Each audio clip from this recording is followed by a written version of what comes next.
4장 마지막 피렌체 시기. 메디치가의 예배당과 포로 연작.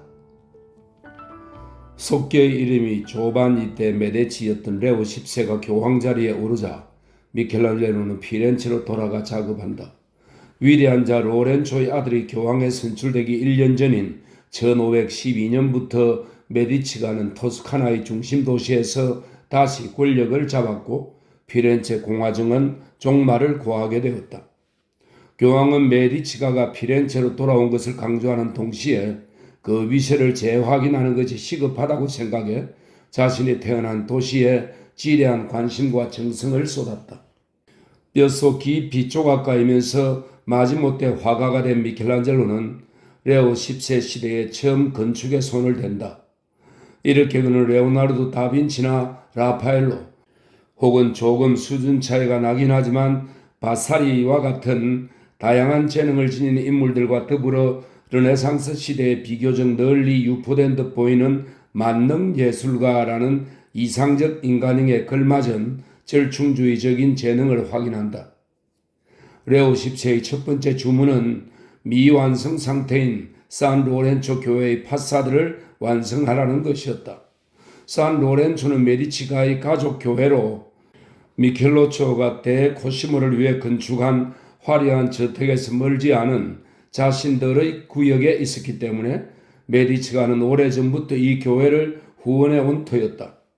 그러나 1518년에 의뢰받은 이 작업은 얼마 후 중지되었고 산 로렌초의 파사드는 오늘날까지도 미완성으로 남아있다.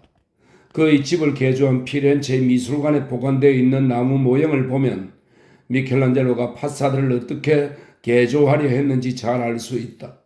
그러나 이 모형에는 미켈란젤로가 계획했던 여러 장식과 12점의 거대한 대리석 조각, 6점의 청동 조각, 그리고 7점의 거대한 부조는 없다.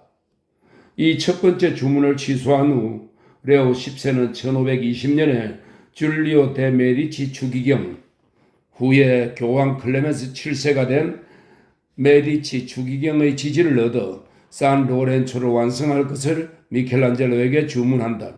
이번에는 메디치가의 주문으로 교회 건물에 병합한 첫 번째 예배당 겸 영묘를 본떠서 새로운 가족 예배당을 교회 내부에 만들라는 것이었다.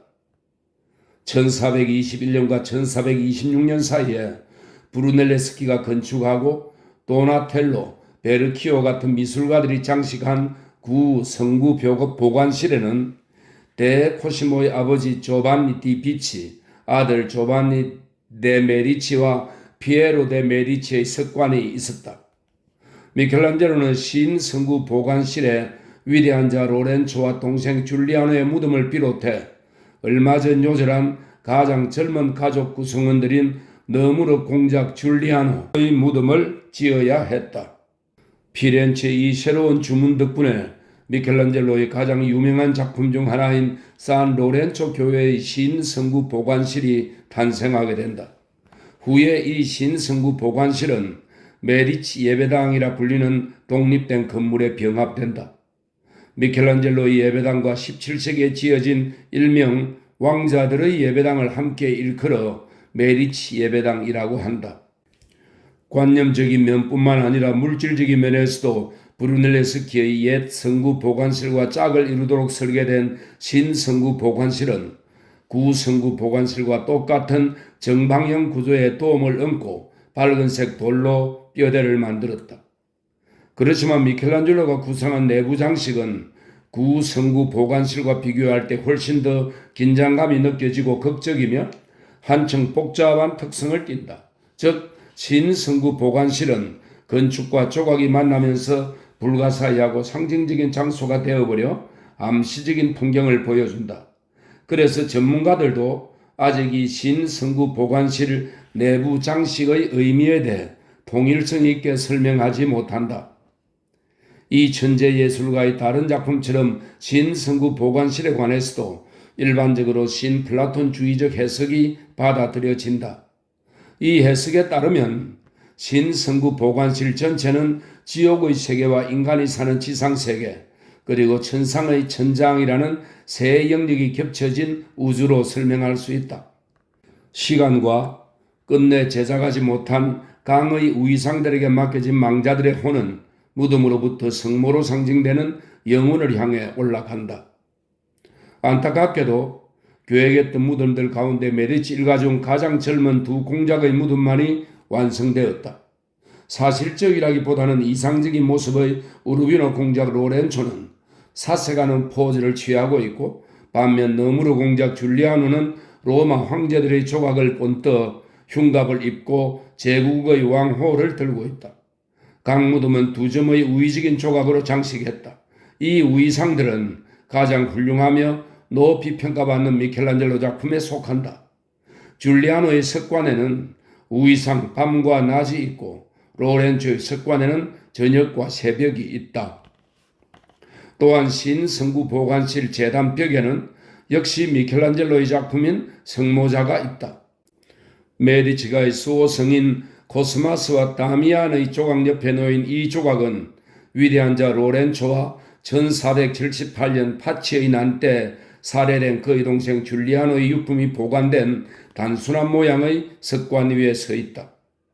앞서 언급했던 미켈란젤로는 신성구 보관실의 바닥에 직접 놓을 다른 4점의 강 우의상과 두 공작의 조각이 들어있는 벽감 양쪽에 놓을 또 다른 4인물상을 조각할 예정이었다. 그러나 어느 것도 만들지 못했다. 신성구 보관실은 정치적 이유뿐 아니라 우여곡절 끝에 미켈란젤로가 1534년 완전히 로마로 떠남으로써 미완성으로 남게 되었다. 따라서 조르조 바사리와 바르톨로메오 암만라티가 1554년에서 1555년 사이에 이 예배당을 마무리한다. 메디치가 예배당 신성구 보관실 작업을 시작하기 1년 전인 1519년에 미켈란젤로는 4점의 포로 입상을 조각하기 시작한다. 이 조각들은 영원히 작업 중인 율리우스 2세의 무덤에 놓을 예정이었고 1516년에 대폭 수정된 새로운 무덤 계약이 체결된 상태였다. 하지만 당시 미켈란젤로는 지나치게 많은 주문을 받았기 때문에 이 조각들은 겨우 초벌 단계에 머물러 있었고, 역시 율리우스 2세의 무덤에 놓기 위해 제작해 현재 루브르 박물관에 수장되어 있는 훌륭한 두 노예 입상보다 훨씬 더 진척이 느렸다. 그러나 미완성의 매력은 말 그대로 돌에 잡혀 있다가 나오는 듯한 나체의 포로 혹은 노예에서 오만하게 발산된다. 의도적이든 아니든 이처럼 불완전한 미완성작은 조각에 대한 그의 생각을 완벽하게 반영한다. 그는 자신의 예술을 재료의 형태를 자유롭게 하는 과정, 즉 대리석 덩어리 속에 이미 들어있는 모습을 떼어내는 일로 생각했다. 1564년 미켈란젤로가 사망했을 때 포로들은 피렌체 모차가에 있는 그의 작업실에 남아있었으며 그의 조카가 메디치가의 대공 코시모 1세에게 이 작품들을 넘겨주었다. 그리고 한참 후인 1586년에 이 조각들은 피티 궁전의 보볼리 정원에서도 특히 이 작품들과 어울리는 장소, 바로 1584년에서 1587년 사이에 베르나르드 브론탈렌티가 만든 동굴에 놓인다. 이 작품들은 보볼리 정원에 1908년까지 있다가 보관상의 이유로 옮겨졌으며 지금 이 자리에는 복제품들이 놓여 있다. 현재는 피렌체의 아카데미아 미술관에 소장되어 있다. 미켈란젤로와 마니에리스모. 미켈란젤로가 동시대 예술가들에게 끼친 영향은 막대했다. 16세기 이탈리아 사회를 특징짓는 예술 현상인 마니에리스모가 탄생하는데 그의 작품이 수행한 결정적인 역할은 역량 있는 직계 제자를 한 명도 두지 않았던 미켈란젤로가 남긴 가장 큰 유산이다. 75세의 미켈란젤로가 피렌체의 피에타를 조각하기 시작한 1550년에 처음 출간된 미술과 열전에서 바사리는 그의 절대적 우월성을 단언한다. 바사리는 미켈란젤로와 레오나르도, 브라만테, 라파엘로를 자신이 세 번째 양식 혹은 근대적 양식으로 명명한 것을 훌륭하게 표현한 사람들로 분류했다. 그는 이런 식으로 칭퀘첸토 16세기를 말합니다. 칭퀘첸토의 예술이 도달한 양식과 형태의 단계를 정의했다. 바사리의 견해에 따르면 트레첸토 즉 14세기의 조토와 콰트로첸토 즉 15세기의 예술로 대변되는 과거의 예술 즉 마니에라 베키아 이후 등장한 근대적 양식과 함께 예술은 완벽에 다다랐다. 또한 그는 예술의 목적은 자연을 모방하는 것이지만 모든 예술가가 오로지 자신의 능력만으로 자연을 모방하지는 못하므로 이 분야에서 뛰어남이 증명된 위대한 거장들 즉 레오나르도와 브라만테, 라파엘로, 미켈란젤로의 작품을 모델로 삼을 것을 조언한다. 이러한 논고는 1567년과 1577년 사이에 피렌체에서 바사리 학파가 새로운 감수성의 기풍 속에 이룩한 성과의 이론적 토대를 형성한다. 이러한 경향은 후에 마니에리스모라는 용어로 요약된다. 사실 16세기의 이 절충주의자는 이미 오래전부터 피렌체에 존재하다가 차츰 명확하고 강해진 하나의 경향을 체계화했을 뿐이다. 이렇게 마니에리스모는 라파엘로가 죽은 해이자 통상 이 양식의 출발점으로 인정되는 1520년에 피렌체에서 탄생했다. 로소 피오렌티노, 폰토르모, 도메니코 베카푸미 같은 피렌체의 젊은 예술가들은 당시의 위대한 거장들, 특히 1516년에 피렌체로 돌아온 미켈란젤로의 흔적이 매우 뚜렷이 드러나는 작품들을 그렸다. 피렌체의 초기 마니에리스모의 주역들에게 미켈란젤로의 작품은 일종의 복음서이자 세심한 연구의 대상이었다. 그를 향한 폰토르모의 숭배는 두 사람 사이의 우정으로 더욱 강해졌다. 그래서 폰토르모가 시스티나 예배당 천장화가 거의 끝나갈 무렵인 1511년에 로마로 여행을 갔다는 추측이 떠돌기도 했다.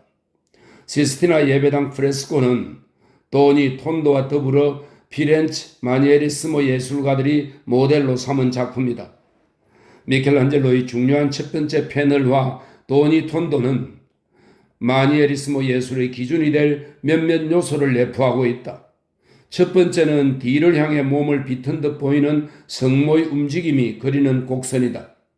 이러한 기교는 나중에 마니에리스모 작품의 전형적인 나선 형태로 발전한다. 두 번째는 시스티나 예배당에서 아직 세련되지 못한 방식으로 사용된 대조를 이루는 색채와 강렬하고 변화무쌍한 색조이다. 이것 역시 마니에리스모 회화에서 반복되는 요소이다. 1525년에서 1528년 사이에 폰토르모가 피렌체 산타 펠리치타 교회에 그린 그리스도의 순환에는 미켈란젤로의 영향이 명백하게 드러나며 피렌체 마니에리스모 초기 작품 중 역시 폰토르모가 고향의 교회에 1519년에서 1520년 사이에 그린 두 성자와 1523년 로소 피오렌티노가 그린 성모의 결혼에서도 그의 영향을 찾아볼 수 있다. 로소 피오렌티노가 혁신적인 재단화를 그린 지 겨우 4년 후 이탈리아의 유럽에서 마니에리스모의 전파와 성공의 계기가 되는 사건이 발생한다.